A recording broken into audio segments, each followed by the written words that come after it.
தாலி கட்டின பொம்பளை பிள்ளை குளிக்க போனா மஞ்சள் பூசி குளிச்சுச்சுங்க. உண்மையா?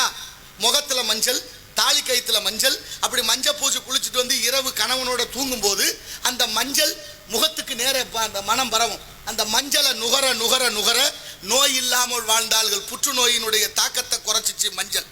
நம்ம நாகரிகம் வந்து அந்த நூலை கலட்டிட்டு தங்கத்துல தாலி செயல மாட்டினான்.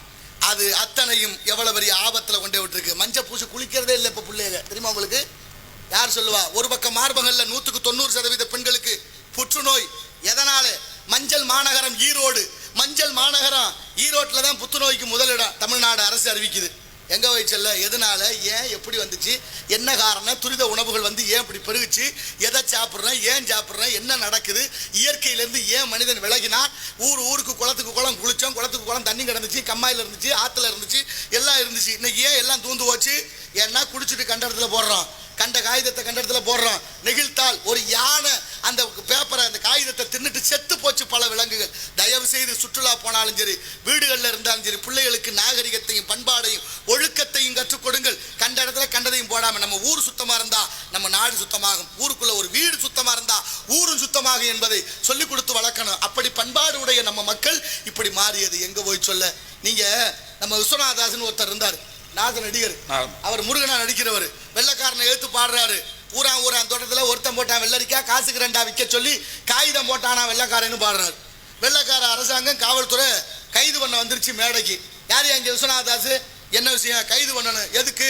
நீ எங்க அரசாங்கத்தை எழுத்து பிரச்சாரம் பண்ற. இப்ப நான் முருகனா நிக்கிறேன், என்னை தொட முடியாது போயான்ட்டார். சரின்னு பொழுது விடுகிற வரைக்கும் காத்திருக்குது அந்த காவல்துறை அதிகாரிகள். பொழுது விடிஞ்சு அவர் அடிதாரம் கழிச்சிட்டு வெளியில வர்றாரு. ராத்திரி முருகனா நினைச்சது நீதானே? ஆமா. உன்னை கைது பண்ணணும். எதுக்கு? நீ எங்க அரசாங்கத்தை எழுத்து பண்ண. பாடுனது நான் இல்ல, முருகன். அவரை போய் கைது பண்ணுங்கன்ட்டார். இப்ப 2 பக்கமும் சிக்கலாகி போச்சு. என்ன பண்றதுன்னு தெரியல. கடைசியா மீண்டும் நீதிமன்றம் போய் உத்தரவை மாத்தி வாங்குறாங்க. முருகனாக நடித்த ஐயா விஸ்வநாதாசை கைது பண்றோம்னு கைது பண்ணாங்க. என அறிவிச்சிருந்த பெரியோர்களே, இந்த நாட்டுக்காக எத்தனை தடவை கைது பண்ணிருப்பாங்க நினைச்சு பாருங்க. 40 முறை சிறைக்கு சென்றவர், 29 முறை சிறைக்கு சென்றவர் ஐயா விஸ்வநாததாஸ். கடைசியா முருகனாக நின்ற பொழுதே அப்போதே உயிர் பிரிந்ததாம். இந்த நாட்டுக்காக அப்படி பாடுபட்ட மகான்களை மறந்துட்டோம். 10 பைசாவுக்கு பிரயோஜனம் இல்லாதவங்களை தூக்கி கொண்டாடிக்கிட்டுறான்.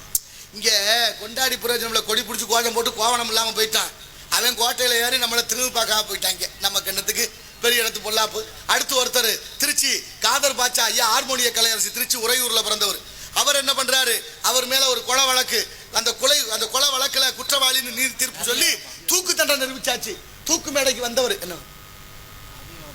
நதியோரம் பாடணுமா? எவ்வளவு பெரிய கதையை சொல்றேன் உங்களுக்கு. நதியோரம் பாட்டு கேட்குது.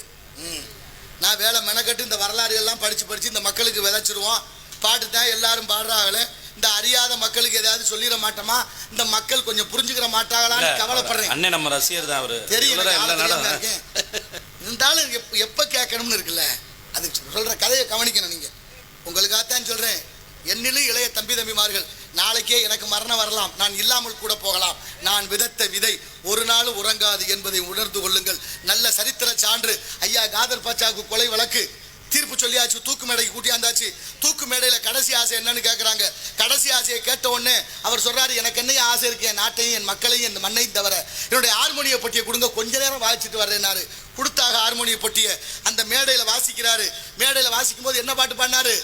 ஐயா இஸ்லாமியர் காதர் பாட்சா முருகன் மேல பாடுறாரு. சுருளிமலை வேளா உன்னை தோற்கரித்தேன் சுப்பிரமணிய பாலா என்று காவடி சிந்து மெட்ல பாட பாட பாட சிறைத்துறை அதிகாரிகள் அந்த பாட்டுக்கு மயங்கி மகுடிக்கு மயங்கின பாம்பு போல உட்காந்துட்டாங்களாம். பாட்டு முடிகிற போது நேரம் கிடந்துருச்சு. தூக்குல போட முடியல. கூட்டிட்டு நீதிமன்றத்துக்கு போறாங்க. நீதிமன்றத்துல போனோன்னு என்னன்னு கேட்கறாங்க. ஏயா தூக்குல போல? நீதிபதி கேட்கிறாரு. இல்லையா கடைசி ஆசையை கேட்டோம், ஹார்மோனிய பட்டியை கேட்டாரு, கொடுத்தோம். ஒரு பாட்டு பாடினாரு. அதை கேட்டுக்கிட்டு நாங்களும் மெய் மறந்துட்டா நேரம் போனோம் தெரியலன்னா. அது என்னடா? அது தூக்கு தண்டனையை மீறி பாட்டை கேட்கிற அளவுக்கு உங்களை மயக்கிருச்சு அந்த பாட்டு. பாட சொல்லு நீதிமன்றத்துல பாடுறாரு.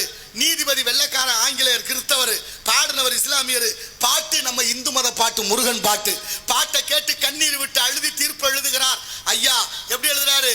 இவ்வளவு பெரிய உருக்கமான முருகனுடைய திருவருள் பெற்றவரா கொலை செய்ய போறாரு, தூக்கு தண்டனை வெற்றி பெற்றாரு, தூக்கு தண்டனை ரத்து செஞ்சதாக வரலாறு இருக்கு. ஏன் நம்ம பிள்ளைகளுக்கு சொல்லிக் கொடுக்கல? கொடுத்துருக்கணுமா வேண்டாமா?